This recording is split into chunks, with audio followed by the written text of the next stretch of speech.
কলকাতায় কর্মক্ষেত্রে ইসলামপুরের নাবালক আক্রান্ত হওয়া ঘটনায় নিখোঁজ কিশোরের সন্ধানের দাবিতে ফের অবরোধ করা হল।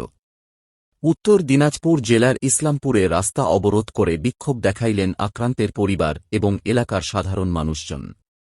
নিখোঁজ কিশোরের মা ও বাবা তারাও পথে বসে অবরোধে সামিল হন। রবিবার ঘটনাটি ঘটেছে ইসলামপুর থানা এলাকার মাটিকুণ্ডা বাজারে।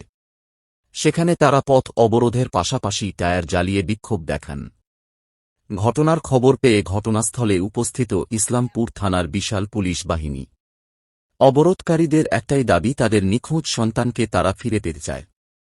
অবিলম্বে ওই নিখোঁজ নাবালককে বাড়ি ফেলানো হোক। অভিযুক্তই ধরা পড়লেও এখনও পর্যন্ত কেন নিখোঁজ কিশোরের সন্ধান দিতে পারছেন না পুলিশ? স্থানীয়রা প্রশ্ন তুলছেন। বিক্ষোভ ঘিরে এলাকায় ব্যাপক উত্তেজনা ছড়ায়। দিন কয়েকদিন আগেও তারা একই দাবিতে পথ অবরোধ করেছিল। বন্ধ করা হয়েছে কিন্তু বাচ্চা এখনো পাওয়া যায়নি। 3-4 দিন হয়ে গেল আসামিকে ধরা। মা এখানে রাস্তায় পড়ে আছে। পুলিশকে ভালো লাগছে? আপনারা বলুন, এখানে মাঝে এখানে রাস্তায় পড়ে কান্না করছে মা বাবা, কি পুলিশকে ভালো লাগছে? বলুন। 3-4 দিন ধরে এখানে মানুষজন কি করছে?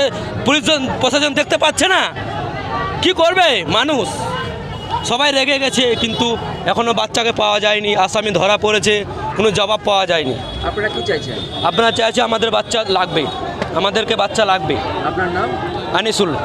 আমাদেরকে ছেলে লাগে, ব্যাস ওইটাই। কি করেছেন এখন? এখন কি আন্দোলন করছি? কোথায় এটা? ওটা মাঠকুণ্ডা বাজার। কি করছেন আপনারা? আপনারা এখানে আর কি করবো, দেখতে তো পাচ্ছেন আপনি। এখন আপনারা কি চাইছেন? আমাদেরকে ছেলে লাগে, ছেলেটাকে লাগে। কি নাম আপনার? আনোয়ার আলম।